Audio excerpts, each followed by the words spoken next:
పరమానందయ్యకి 12 మంది శిష్యులు. వాళ్ళు ఒకరోజు వనవిహారానికి వెళ్ళి తిరిగి ఆశ్రమానికి వస్తున్నారు. తొందరగా పదండ్రా, గురువుగారు మళ్ళీ తిడతారు.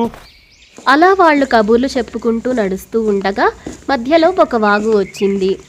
అబ్బాయిలు, మనం ఈ వాగుని జాగ్రత్తగా దాటి అవతల ఒడ్డుకు వెళ్ళాలి. కాబట్టి మనం ఒకరి చెయ్యి ఒకళ్ళు పట్టుకొని విడవకుండా జాగ్రత్తగా వాగు దాటుదాం. ఏమాత్రం అజాగ్రత్తగా ఉన్నా ఇందులో కొట్టుకుపోవడం ఖాయం. సరే. అలా వాళ్ళు ఒకరి చేతిలో ఒకళ్ళు పట్టుకొని వాగు దాటడం ప్రారంభిస్తారు. హే, జాగ్రత్త జాగ్రత్త.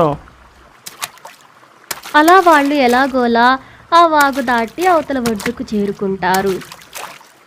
అమ్మయ్యా, ఎలాగోలా చేరుకున్నాం. అందరం వచ్చామా? అందరూ వచ్చినట్టే. ఇంక పదండి వెళ్దాం. ఆగండి, ఎందుకైనా మంచిది ఒకసారి లెక్కేసుకొని అందరూ వచ్చారు లేదో రూఢి చేసుకుందాం. అలా అతను లెక్కేయటం ప్రారంభిస్తాడు. 1, 2, 3, 11. అలా చివరికి 11 వరకు లెక్కేస్తాడు.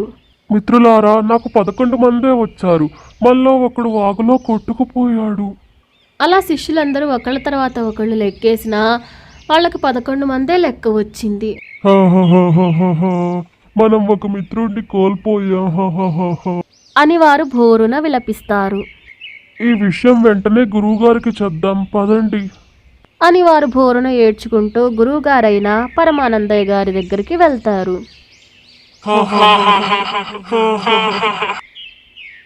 ఏమైంది? ఎందుకు ఏడుస్తున్నారు? ముందు విషయం ఏంటో ఒకళ్ళు చెప్పండి. గురువుగారు, మేము అడవిలో వాగు దాటుతుండగా ఒకడు మునిగిపోయాడు. మొత్తం 12 మంది ఉండాల్సింది 11 మంది మాత్రమే ఉన్నాం గురువుగారు. గురువుగారికి విషయం అర్థమైంది. నాయనా, మళ్ళీ ఒకసారి లెక్కేసి చూపించండి. శిష్యులు మళ్ళీ లెక్కేయగా మళ్ళీ 11 మందే వచ్చారు. గురువుగారు వారందరినీ వరుసలో నిలబెట్టి 1, 2, 3, 4, 12 లెక్క వేయగా 12 మంది వచ్చారు. మీరు ఎవరూ వాగులో మునిగిపోలేదు. మీరు అందరూ క్షేమంగా వచ్చారు. మిమ్మల్ని మీరు వదిలేసి మిగతా వాళ్ళని లెక్కేయటం వల్ల మీకు లెక్కలో 1 తక్కువగా వచ్చింది. మీ తెలివి తక్కువతనంతో నేను చస్తున్నాన్రా. ఇప్పటికైనా మారండ్రా. శిష్యులందరూ హమ్మయ్య బతికిపోయామని చాలా సంతోషంగా ఉంటారు.